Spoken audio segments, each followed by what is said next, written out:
Greetings. Today we'll be talking about joining a union. What is a union? A union is an organisation which have members, usually fee-paying members. So you'd either have a fee that you pay on a yearly basis or per month. Paying it per month might make it a bit more manageable, or you could just pay in one go once a year.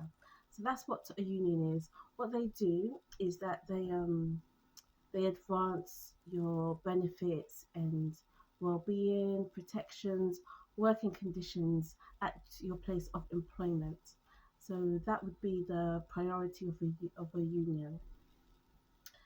Everybody has a legal right to join a union, and your employer isn't supposed to prevent you from doing so. So it's completely your prerogative whether you would like to join a union, and it's actually none of your employer's concern unless it's for HR related reasons. Joining a union, there are many unions, so the best thing to do would be to find out what your requirements are. I'm mainly speaking to people in healthcare. I'm actually a member of the RCN, but you can also join Unison, which is another large union.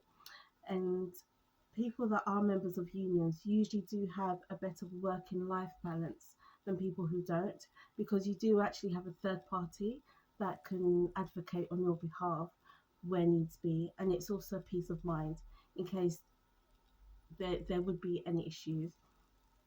As we all know, we have been having strikes at the moment, which has led to a 5% pay increase for everybody in the NHS.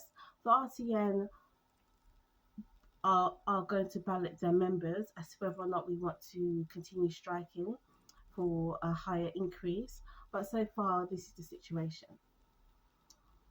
If you are a member of the union, it's illegal for your employer to discriminate against you on that basis. So if there is somebody that is a member of the union and somebody else that isn't, and the person that isn't a member of the union is being favoured for that reason, that is illegal. In regards to going on strikes, this is withdrawal of labour until issues have been resolved. It's usually the last resort after trying to negotiate with your employers. In the nurses' case, that was with the government. So striking is a last resort. You also have typical strikes that they call wildcat strikes. Those are strikes that aren't organised, um, are unauthorized, spur of the moment, going against all protocols, and they're actually illegal. If you do participate in a wildcat strike, you may actually be in breach of employment. So that's a wildcat strike where five of us at work just say, we're going to walk out. We're fed up. We're going home. That's a wildcat strike. It's not. It hasn't followed any due processes, and you may be in breach of employment. So a strike is the legal withdrawal of labour, and that's usually done through a, a vote under leadership, following all due process. And a wildcat strike is just spur of the moment, unauthorized, no notice, just walked out. That's a wildcat one. And as I said before, that can may actually be a breach of your employment contract. So if you are involved in a strike, make sure that it's all followed the due protocol. Strikes are effective though, let's be honest. Strikes are very effective. Right. So in regards to unions, they can offer you legal services. They usually have a in-house team of lawyers, etc. They can offer you immigration advice, childcare advice, maternity advice, sexual harassment, discrimination, compensation for accidents or injury, whistleblowing issues, training and support. So there's such a variety of support that a union can give you. I've had the experience of being supported by the union, and so have some of my colleagues. Oftentimes, because they're involved, things don't escalate because once I mentioned union, sorted, right? So I would definitely recommend being a member. And for the healthcare staff, it would either be Unison or the RCN. Both unions are really good. Both have different strengths and different benefits, but ultimately they do the same. And as in the case of the strikes, we all work together in order to bring about the change we were all looking for. There have been cases of successful successful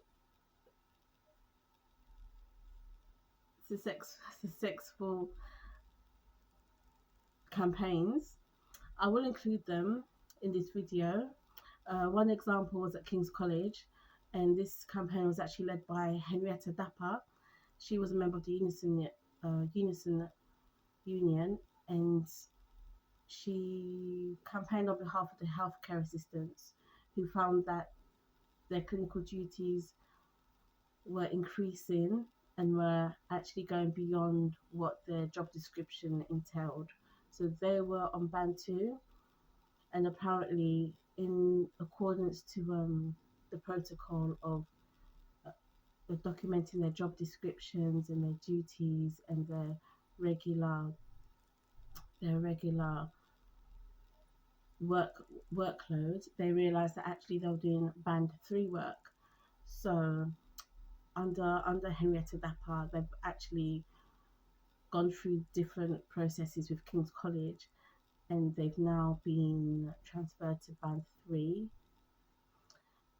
I don't believe it's 100% transfer. I believe it's 70% of the HCA staff are going to the band threes, but that's a success. Another example is Manchester NHS, I believe. Not only were the band two staff protesting that they were doing band three work, but they've actually been backdated the pay that they were doing on band two, so they've been backdated. That was under Unison also, and there's so many other cases that people have actually gone through their unions to bring to the attention of the employers, which have been successful. So those are just a couple of examples, and I'll put the link in the description below. So if you want to read about it further, so the Unison and RCN, as I said, are the major unions for healthcare staff, nurses, midwives, etc.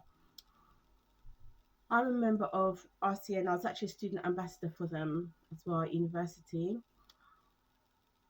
Unison have a helpline, I believe from 8 a.m. to midnight, Monday to Friday, Saturday 9 till 4, closed on Sunday. So they actually have a helpline for their members. I believe with Unison, you need to be a member for at least 4 weeks before they can represent you. RCN, they have tailored needs to nurses to midwives, so that would be training opportunities, educational support, revalidation, just resources available for their members, vacancies that they can notify you of.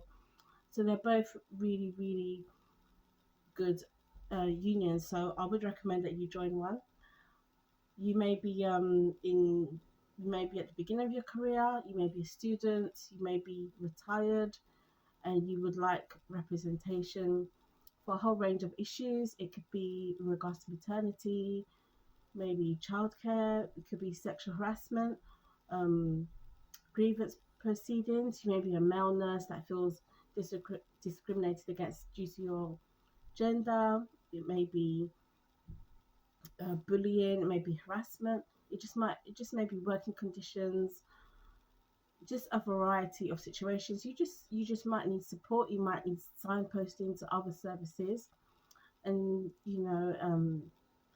RCN also have a division for overseas nurses, overseas students that you can actually access. So I would promote and encourage joining the union once you have a job offer and you're in the UK. The more of us there are, the greater our strength in negotiating and influence. Let me say that again. The more of us there are, the greater our strength in negotiating influence, as we've seen in regards to the recent strikes. So I would encourage you to join one of those unions if you're part of healthcare in the United Kingdom. I will leave the links in the description below.